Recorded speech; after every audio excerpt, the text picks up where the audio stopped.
time, and we are so extremely blessed to have such a special guest with us on tonight, none other than the author of the book that we're doing. And so, Mr. Ray Higdon, thank you so much for setting this up with us.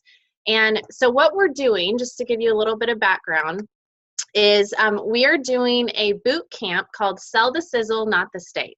And so basically what that is a social media boot camp. We are really trying to get out of our own heads and realize that we're not selling weight loss.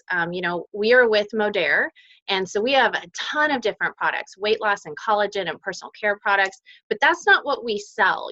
We sell that revenge body. We sell that little black dress. We sell that feeling that you have when you can zip up that pair of skinny jeans. So we sell the idea of looking and feeling better. So we're really trying to get out of our head, and a big part of that is we are doing this book study. So what we're doing is every day we have daily reading assignments, and then every day we have a daily call to action. And so we're going through this book together. We're halfway through the book, you guys, so congratulations to all of you that are on right now. We started with 178 people who signed up for the boot camp, and we have hopefully we're going to have at least half of you stick with us to the end. I know the numbers, everybody, it tapers off the further we go, but guys, don't be one of the ones that doesn't finish this out with us. So last week we had a special guest, Carla Silver, on. We did an exercise called Mapping Your Avatar. And that was really teaching us how to get out of our own heads and into the hearts of our prospects, and kind of teaching us how to pull the heartstrings. So if you haven't watched that Zoom, please go back and watch it and fill that out, because that's going to help you write your posts as we go through this. And before I turn it over to our special guest, I have to give a shout out to 4 incredible people who followed Ray's advice. So one of the call to action steps was going live, and Ray has 4 key parts that he says you should include on every live. 1 is your introduction, 2 is asking a question, 3 is content, and number 4 is call to action. So I have to give a shout out to Andrea Hayes, who followed all 4 steps, Brianne Griebel, and Lisa Wiley. I have to give a shout out to you guys, because not only did you follow all 4 steps, but you kind of switched it. And you did a reverse call to action where you asked people to send you tips on gardening and asked people to send you tips on intermittent fasting. I thought that was really interesting how you turned it around. And then Lisa Hoskinson, yours was incredible. You had a really great call to action. You followed it perfectly, and you told your audience that if you want the rest of your tips on how to save money at the grocery store, then to private message you to get the rest of the tips. And then you also went a step further and asked people to share your videos. So I had to give a shout out to you ladies for following Ray's steps so diligently. Now I'm going to get myself out of the way, and I want to introduce Ray Higdon. If you don't know Ray, I honestly don't know what planet you're living on if you're in network marketing and don't know him. But Ray was a 7-figure earner in the network marketing industry. He actually retired from that and decided that he wanted to coach the industry as a whole. And so he actually started a group called Rank Makers. It's on Facebook. It's a private group. And there are a lot of us that are in that group. I'm in the group. I love it. It's $20 a month. And the content you get from that is seriously priceless. He goes live in it every single day with trainings. If you haven't watched his trainings, you can catch his live trainings. He does a free Friday coaching on his public Facebook page, so you can check him out there and see where you want to take it from there. Highly recommend you check it out. I'm going to get myself out of the way. Ray, if you can unmute yourself, and then we will pass it over to you. All right. Can you hear me? Yes, you're good. Awesome. Great. Well, thank you so much for that wonderful introduction. And let me just change my view here so I can see more people. What's up, everybody? What's going on? Man, that's some fancy stuff you're talking about. You're talking about marketing the Sizzle and all that. That's pretty fancy. I like it. That's nice. And so, yeah, I'm really excited to be on here. I appreciate you guys having me on. I appreciate you guys reviewing the book, and I hope you're getting some good value from that. And I think one, and I'd love to actually take questions too, if that's possible. But one of the things that I want to point out is just about my journey, and perhaps many of you need to hear this for your journey, is when I first got serious about network marketing, there were 3 steps that I took. And I had read a book called Go for No. And so I'm like, you know what, that makes sense. I'm just going to, if I go for a bunch of no's, I'll eventually get some yeses. And so I went for 20 no's a day, and which is not actually easy to get. You can get 20 non-responses, no problem, right? Just send a terrible script to 20 people and there you go, right? But 20 actual no's, no, I'm not interested, no, I don't want to join, no, I don't want to buy. It takes a little bit of time and effort. And so that was my first step of the 3. And that was all about prospecting. That was all about reaching out to people and seeing if they were open. Because when I got serious, I didn't have a brand. I wasn't an influencer. I didn't have a following. I wasn't generating leads, like we do now. But back then, I didn't have any of that stuff. And so I had to go get the business. I didn't have time to wait for the business to come to me. The second step, because I hated prospecting, was to do a video a day. And I'll tell you that a lot of people are trying to make perfect videos, and I just don't know if I've ever made one. But I've made a lot of them. And so I just think when it comes to online content, quantity does beat quality. I really believe that. I've had some videos that I didn't think were that great, but generated lots of leads. And I've had some videos that certainly weren't perfect and I messed up, but they got traffic, they got some engagement. And so, I would be more committed to doing them than trying to make them all perfect. And then number 3 was self-development. So every single day, self-development, whether it was a chapter in a book or whatever. Now, I find that most network marketers have that part down, but they don't do the other 2. And I can tell you can do as much, self-development as you want, 8 hours a day, 10 hours a day, 12 hours a day. You'll never make any money unless you're asking people if they're open to buying your product or joining your company, and whether that's a lead generated to you or not. And so the thing I wanted to point out was when I didn't have enough leads coming to me, I went and prospected. And I dreamt of a day where I wouldn't have to prospect, and I definitely reached that. But it wasn't like that in the beginning. I think a lot of times when people study marketing, they're like, yeah, this is way cool, and this is so much better. But if you don't have humans to ask questions to, then you need to do that. You need to go get the business. And that's what I did. I did, because of just the relentless, I'm going to do a video every single day kind of attitude. There was a point in time, it was in 2013, I think, where we were generating over 3,000 leads a month without ads. That's a lot. And it was from all these different fishing lines in the water, all these different videos that I'd done over the years. And to be honest, an individual cannot process 3,000 properly. They can't properly process 3,000 leads a month. You actually have to incorporate some pretty major systems of who you're doling leads out to. I had leaders in Australia and Canada and Hawaii. I had leaders all over that had proven themselves, and I would actually divvy up leads to them because I couldn't handle them all. I couldn't properly follow up with them all. And so I just want to point that out, that while you're learning amazing marketing and while you're learning to generate leads and call to actions and target market and everything like that, make sure that if you don't have the leads, that you're going out there and getting the business if you're serious about growing. And so let's see some comments here. Galaxy A5, appreciate it. I don't know who that is.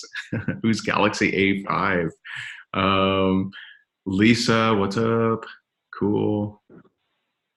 Appreciate it, Donna. But yeah, so is there questions, Brianna, that maybe people have around marketing, or anything that I can touch on? Maybe any stumbling points that people have? I figured you guys are doing the book reviews, so maybe there's some sticking points, or maybe there's some questions people have. Yeah, if you guys want to unmute yourself, you can go ahead and ask Ray. But Ray, can you talk about, what about the days when you were sick or didn't feel good, or sometimes you just wake up in a bad mood, or you don't emotionally feel like doing a live? How did you get yourself to push through that? Yeah. I mean, I think, feeling like it was never a requirement because most days I didn't feel like it. And I mean, I never felt like getting 20 no's a day, ever. Not one day. There was not one day I jumped out of bed and, yeah, let's do this. Not one day. I mean, I remember there were times where I fought with the Wi-Fi. I fought with, I was not feeling good. I mean, there was a time where I had such bad shoulder pain that I was actually popping pain pills before I did my video. And that's certainly not healthy. I've since gotten them, fixed. It was just, I have a relentless commitment to do my activity. And let me explain the difference. So I remember years ago, we ran a mastermind cruise, and, I was kind of sharing some of the things that I do each day. And one of the guys on the cruise said, dude, does that mean you like work all the time? And I said, no. I mean, there are days where there are high productive days and there are low productive days. There are just no productive days. That doesn't exist. That probably won't exist as long as I'm breathing. And because I just want to constantly, even if it's a small amount, move toward my goals on a daily basis. And quite frankly, I'm kind of terrified to fall out of habits because I know what happens. I've been in the situation where I've gotten very, very busy and I got away from going to the gym. And then the next day it was easier not to go. The next day I was like, I ain't going. The next day I was like, what gym? And so it's like, it's so easy to fall out of productive habits that I'm just relentless about keeping them. And so that's just what I've done. I mean, last Monday, I celebrated my 10th year of doing a video a day. Like, we run the 14-day challenge. Well, that's right. It was a 3,650-day challenge, right? I'm still going on it. And so it's just being addicted to your activity, not the response, because I've done plenty of videos that sucked and no one responded or reacted to them. But I've also done videos that I thought were terrible that did something. And so, see a question on here. How do you get out of a rut? And so I would suggest two things. One, stop using the word. There are words that I don't use. I don't use the word overwhelm. I don't use the word disappointed. I don't use the word, I rarely use the word confused. And I don't use the word rut. I don't use the word summer slump. I don't do any of that stuff because that to me doesn't exist. And so might people around me take her easy during the summer? Sure, right? That is certainly a possibility, but I don't really speak energy into it. You get to keep what you speak. And so if you're speaking about a rut, you will stay in that rut. And the thing about a rut is if you're feeling that way, you have to show that has to prove to be real for you. The only way through is through. And so it's something that it's always, how many people are you talking to? How many people are you reaching out to, period? And so if you haven't been taking the activity, then get into the activity. When would be a good time to get back into action? And that is the only answer. There is no magic here. It really isn't. Network marketing is about the simplest thing on the planet. It's just we overcomplicate and overthink it. Like, think about this. So if you are, I got a buddy, so friends of ours, actually the people that do our swag and do our, some of our tools, they were telling me how, they make these, they invented actually these cool sandals, and, they're interchangeable sandals. They're pretty cool. But they were telling me about a time where they had 10,000 pairs of sandals arrive from China in a container where the top had rusted and water had poured into the entire container, ruining all of them, which there is, you're out of luck. You can't sue. You can't say, hey, wait a minute. It's just like, oh well, right? It wasn't really their fault and no one else is taking fault. And that's just something you eat. And so that's a cost that they had to eat. Network marketers don't deal with that stuff. You don't deal with supply chain management, human resources. You don't deal with, having to come up with a compensation plan yourself or how to carry this stuff across country lines or state lines. You don't have to do the software. Your job as a network marketer is to say, hey, You open and take a look at what I got. It's your job. You don't have to deal with currency conversion. You don't have to deal with any of that stuff. And so unlike other businesses that have a lot of complexity to them, running a dental office, imagine the insurance you got to carry on that kind of stuff. And, how do you make sure the dentist that you have doing some of the jobs for you is all licensed up and everything, there's so much complexity. As a network marketer, you have an unlimited amount of money you could possibly make. And your job is, hey, you want to check out what I got? Like, that's your job. And so it's just not complicated. And, I've seen it. I mean, I had a real estate investment business. I had, once upon a time, me and a buddy bought an advertising franchise. Much more complicated, much more higher cost, much more higher risk. This, not high risk, not high cost, but you still got to work. You got to put in the work. And so, as far as getting out of a rut, you just got to get to work. Start asking people and stop being addicted to whatever their response is. I'm more addicted to my activity than their response. And so, you may benefit from, like reading Go for No or something like that. Paige asks, where do you get your topics to go live about so often? It's honestly, it's by paying attention to comments, paying attention to what my marketplace says and struggles with. And so I would say a good percentage of my content comes from my clients, where I'm like, I'm talking to them on the phone and I realize, oh, that's what's holding them back. Sometimes it's not obvious to me what holds other people back until I hear it and I catch it. I'm like, got it. And so that becomes topics for me. Or if I see comments, like in Rank Makers, I just take a look at the comments all the time, and there will always be a comment in there that kind of reveals a way someone is thinking. And it gives me an opportunity and a reminder that, we need to address that. And so, talking about that, for example, I had the other day, a while back, I talked about,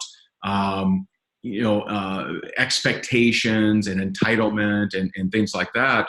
We had a lady that basically blew up at our support because she didn't get her free gift from Rank Makers, and we're more than happy to send it out. I mean, we send out it's ridiculous. We send out over 100 free gifts every single week, right? Whether it's pop sockets or stickers or whatever. And yet this one person who didn't get it was very upset. And I talked about, man, if you're so easily to get upset, business isn't for you. I mean, it's just going to be too stressful. If you're like, I didn't get my free thing, and you're yelling at the people that will provide that to you, then you're going to really struggle with business, because business is going to hit you a lot harder than not receiving your free sticker. And so, it's just trying to help people understand that, business has major rewards and network marketing has major rewards, but anything that has major rewards also is going to have their challenges.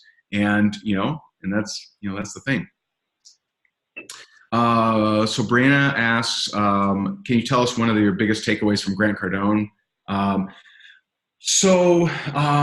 shared a lot. I don't know how many of you are going to Rank Makers Live in Orlando in October, but we actually have so I should just tell you, we have an event in Orlando in October 3rd through 5th. It's called Rank Makers Live, and it's our very first Rank Makers Live, and we'll have between 2,500, 3,000 people there. And so I get personal coaching from Grant Cardone, and I also recently attended one of his 3-day events. And in those who have a ticket or get a ticket to Rank Makers Live, you're actually added to a group where I went through all 3 days of my notes. I actually have my laptop is currently sitting on top of them. But I actually went through all of my notes for all 3 days, and I shared those in the group. And there's actually 3 different videos in there. So if you have a ticket, make sure you check that out. But I would say just the way he thinks about money is very different from how I've heard anybody talk about money, like how to actually think about money. So his take, and I won't get into all of the stuff he thinks about money, but I just want to point out that 7 years ago he had a $3 million a year business, which Hey, not bad, right? That'd be kind of nice for a lot of people, right? Today he has a $150 million a year business. And so that kind of growth is, astronomical, is crazy. And a lot of it has to do with how he thinks about money. So he thinks it is absolute sacrilege to have money in your bank account. And I know that that sounds weird, right? But like he sees money as soldiers, and you either need to take those soldiers and invest them in, maybe it's, personal coaching, or invest it somewhere where you're going to improve your skills monumentally, or put it in actual investments, whatever that means to you, life insurance, real estate, stocks, or whatever, or try to maximize your marketing dollars. And so the way, he really goes hard at that. And it's something that, it's challenged us to spend more on our advertising and really ratchet it up, because, his thing, like we used to go like what normal people do, which is, look for return on investment. And so like earlier this month, it's maybe a little crazy, but we had, spent $15,000 on ads, but it had made 99,000. And like that model, he actually would suggest, hey, you need to shrink that profit and get more money out there to get more exposure. Now, a lot of that doesn't apply to network marketers necessarily, but just the way he thinks about money of, I'm not going to leave my soldiers in the fort. And that's what he kind of references to when it comes to money in your bank account. He's like, I want to get those soldiers to go multiply. Let me get them out there. And so for us, we do a lot of different investments, life insurance, stocks, we have, different things like that. But there is no investment that has ever gotten us a bigger return than coaching and masterminds and self-development. That's what's, made us grow so quickly versus some of the same people that have done the same, same kind of scenarios as us. But good question. But I would say that's the number one. So what specifically should be in our Facebook bio? It's hard to capture an effective heading in 101 characters. I would say, anything, here's the thing. There's two things for you.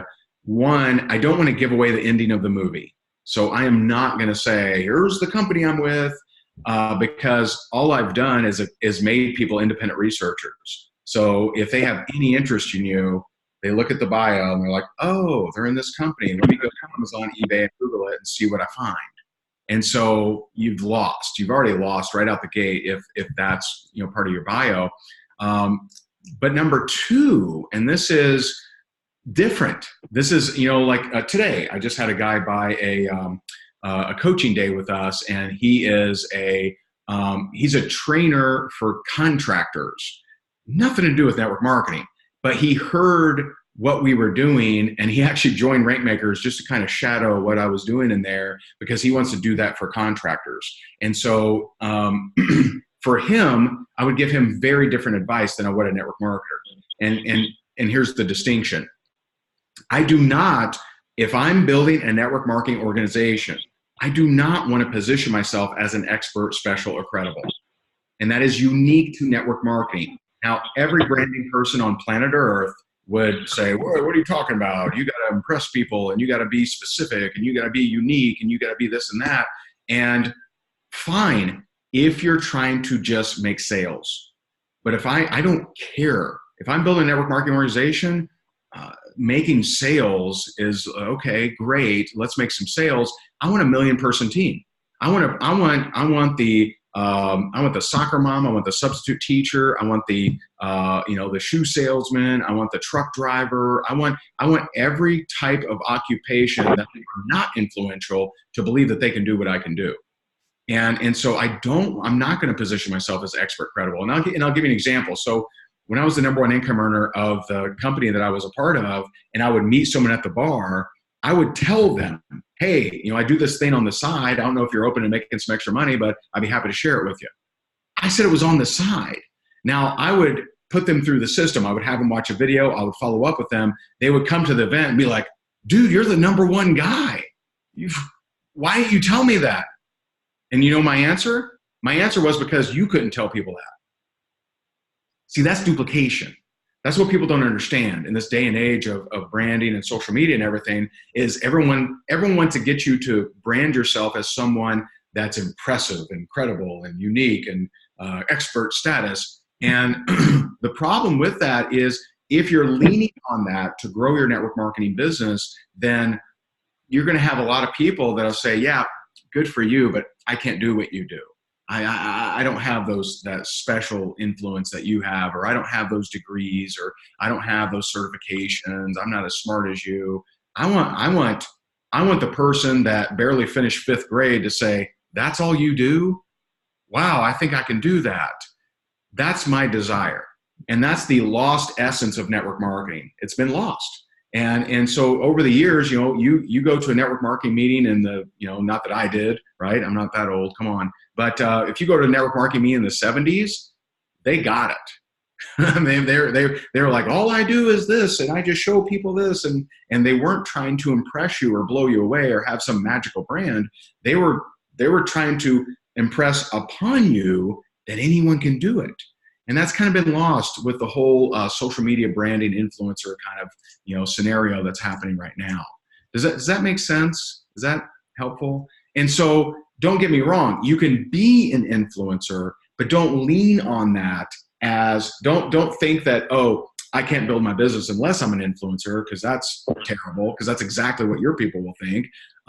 You can be an influencer, you just don't want to rely on that to build your business. So when I would, let me think of some scenarios. So I didn't technically recruit this person. So I recruited a doctor who recruited another doctor who is one of the top 10 orthopedic surgeons in the country, worth like $100 million. I mean, he's just he's an amazing, amazing dude. And my guy recruited him. And so he could have picked up the phone and said, yes, I'm doing this thing, and I think that you should also do it. How many people would have signed up? Like all of his patients. They go, oh, sure, doc, if you say it, right? That's not duplicatable. And so instead, we taught him, hey, man, either invite people to a meeting and let me do the work, or point them to a video to see if they're open to, if they're open to take a look at it, send them to a video. And he's like, but I could just ask for their credit card. I'm like, I know, but they can't do that to other people. And so it's not just about how do I get my credit card, it's how do I introduce you in a way that you also feel that you could do. And so the more videos you do, you will build influence, you will build a following, and there will come a day, and I don't know what day that is for you. It might be year 2, it might be year 5, I don't know. But I would have people come to me and say, dude, I love what you do, man. I'm ready to join your team, man. How much is it? Here's my credit card. I'm like, whoa, hold on here. Which is, I would never advise someone in sales to stop a sale, right? I would say, yeah, get that money, right? But not in network marketing. Because if I just bring you in a way that you cannot possibly duplicate, then who cares about the little commission? I want you to build a team of 10,000, 100,000, million people. And so instead, when someone came to me and said, man, I love your stuff, man, I'm ready to join, let's do this, sign up link, how much is it? I say, wait a minute, tell you what, watch this video. Before you join, let's make sure this thing's a fit for you. And oh, by the way, if you do decide to build a business, you would use that same video. See, that's what's called the fastest fast start on planet Earth, is if I tell them the thing they're going through is also the thing that they would use. And this is what defies normal marketing. Like, I would not be teaching chiropractors this. I would not be teaching insurance salesmen this. I would not be teaching realtors this. I would teach them to be the expert, to be the influencer, because the realtor isn't trying to pitch you on being a realtor. The chiropractor isn't pitching you on being a chiropractor. They're just selling you the service. They're just selling you on the idea of working with them. They're not selling you on the idea that you can do what they're doing. They don't need that. And so we have an additional layer of thought that goes into it that a lot of branders don't think about. They think it's all about the transaction and impressing people. And so that's just a little bit different than what we teach.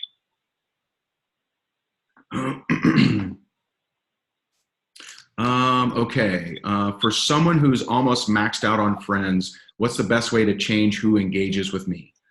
Seems like same people always comment, even when I try to keep up with the algorithms. Any suggestions on how to change who sees my stuff? So, I mean, a couple things. I'll give you, I'll give you three things here. All right. Number one, love on the people that are commenting on your stuff, even if they're already teammates. And I know that that's against what some people would say, but the more that you show that you're an engager, that you're an actual social person, the more people will see your stuff. That'd be number one. Number two, I have a sacred practice, and I taught this or I teach this in the 14-day challenge, but I have a sacred practice that I do every day, no matter what. There is no day I won't do this because I actually really like doing it. And that is I monitor my birthdays. And so when the birthdays come up, here's what I do. I open up every single birthday every day, and I look at how active are they. If someone hasn't posted in like a month and they haven't responded to any comments in over a month, I'm unfriending them. I'm not thinking about it. I'm not thinking twice. I'm just unfriending them.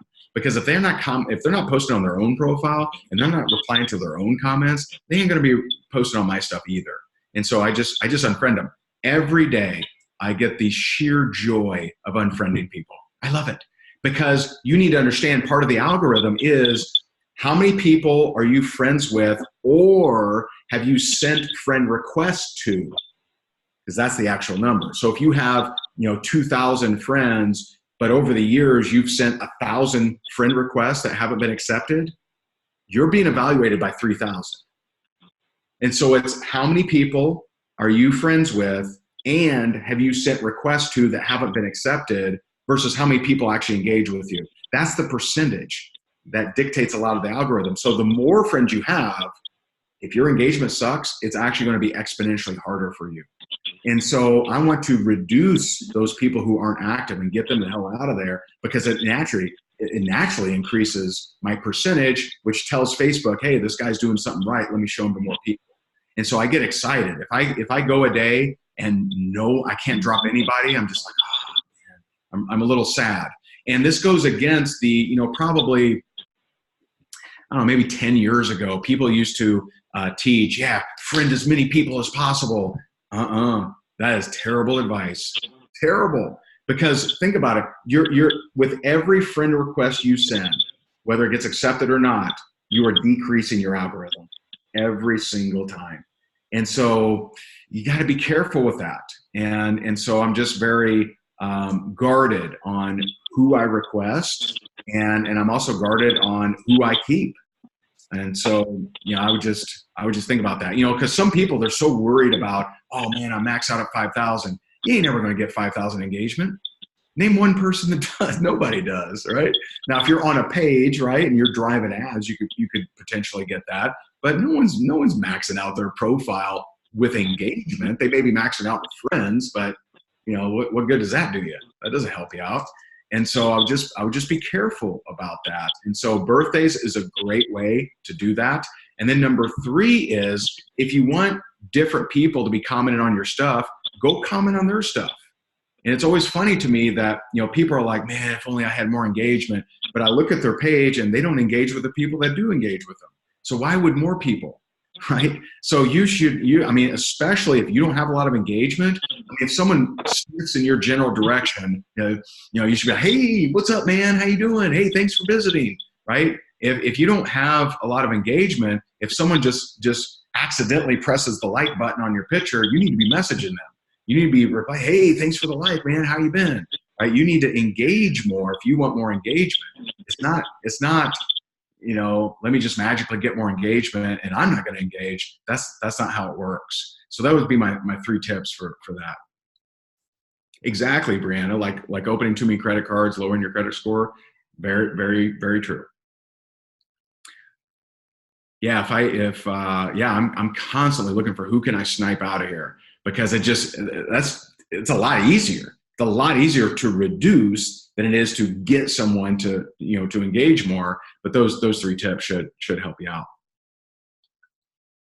Okay. Okay. So Paige, and we'll probably, if it's all right, we'll probably wrap up with this one. I know we're about to put Little Bear down to sleep. I hear her yelling in there. Can I touch on ILT? So ILT is something we started teaching, I think back in, 2010, I think. I mean, we've been teaching this a long, long time. And an ILT stands for invest, learn, teach. And it really is the ultimate student-based formula to crush it in marketing. And so, and we practice this, by the way. It's not something that I just, hey, you guys go do it. No. We practice this. So anytime I invest in coaching and a mastermind and courses and a seminar or even read a book nowadays, I ILT it. So I invest time and possibly money. That last, for the Grant Cardone coaching, I mean, that was $100,000. And then I went to his boot camp, which was another $10,000. And so we invest very heavily in our education. And when I go to these kind of things, or I receive coaching or whatever, I learn things and then I teach them. And so those of you who do decide to come to Rankmakers Live, I just pulled out my notebook here. Those who decide, you'll see in the group, I go through day 2. Here are my notes. I mean, I'm doing ILT right in front of people. Right? I'm just like, I invested my time and money to learn this stuff, and now I'm teaching from it. And so that is, I mean, it's like cheating, because anyone can do it. And here's why I know anybody can ILT is, one day I remember my stepdad came over to the house, and my stepdad is, I mean, blue collar as they come. I mean, he is just, straight, blue collar, man. He's been in construction his whole entire life. Never read a book on business or sales or anything like that. And he comes over and he goes, hey, did you know? And he starts spewing all these facts about the environment. And I'm like, where is this coming from? I'm like, this isn't how he talks. I'm like, he's talking all about the environment and stuff. And, that's fine, but I've never heard him say things like this. And he said, yeah, I just watched this documentary on Netflix and rah, rah, rah. He was ILTing me. So here's someone who has no business background at all, never read a book on sales or marketing or business or anything like that. He's been, doing construction since he was like 12 years old, and, he's just not a business guy. He can ILT. Anybody can ILT. And so this is something that when you learn that, instead of just staring out the window and burning incense and trying to come up with a topic, you're like, hey, what have I studied recently? Oh, here's a book. Hey, let me share something from this book, or let me share something from this book, or I was on a live the other night and this crazy guy shared these things. Let me share that. And so life becomes a lot easier when you start just looking at, okay, what have I learned? And let me just share that. And it's not plagiarism, right? I mean, it's you tell, like, did I say, when I went through my Cardone notes, did I say, hello guys, these are my original ideas and I'd like to share with you some original ideas that I thought of on myself? No, I said, hey, I'm at this business boot camp. I wrote some notes from other people that I learned from, and here you go. And no one was like, oh my God, man, come up with your own ideas, dude. Like, no one said that. No one was angry. They were like, sweet, he's sharing stuff that cost him money, is not costing me money. This is fantastic. People like it. And people like Cliff Notes. They like to learn, hey, what are the big takeaways? That was one of the questions on here. And so ILT is just one of those things that will really free you as a marketer and make your life easier. Because if I had to, come up with just original, amazing Shakespearean topics every single day, that would be pretty difficult. Often it's, what have I learned, or what did I notice in my group, or what did I notice, with a conversation or something like that. But I hope that was helpful. And if you guys like this kind of thing, then you may like our event. We have October 3rd through 5th in Orlando. That's Rankmakers Live. We'd love to see you there. Right now, for the next, I think, 6 days, you can actually, believe it or not, come for free if you're a rank maker. All you do is you pay the refundable deposit, and we hand you that back at the actual event. If you want more details on that, you can check out rankmakerslive.com. But Brianna, I really appreciate you having me on. Thank you so much. I mean, it amazes me how I'm in Rank Makers and I hear you talk every day, and I still took a page of notes. I'm just, how you come up with stuff, your brain is just amazing. So we're very, very blessed to have you on. Thank you. Oh, you're awesome. Well, I appreciate you guys. Congratulations for sticking with this and being here. I know some of your comrades have maybe fallen into the summer slump and they're in a Slurpee right now or something. But I appreciate you guys. I'm rooting for you guys. And if you got value from this, make sure that you thank Brianna. And if this was terrible for you, blame me. She had no idea. But I appreciate you guys having me on. Well, and I have to thank Dina for running the Zoom and having this account set up. And you guys, we'll see you tomorrow for tomorrow's reading assignment. Bye, guys. Bye. Thank you so much, Ray. You're welcome. Thank you. Thank you. Thank you so very much. Thank you, Ray.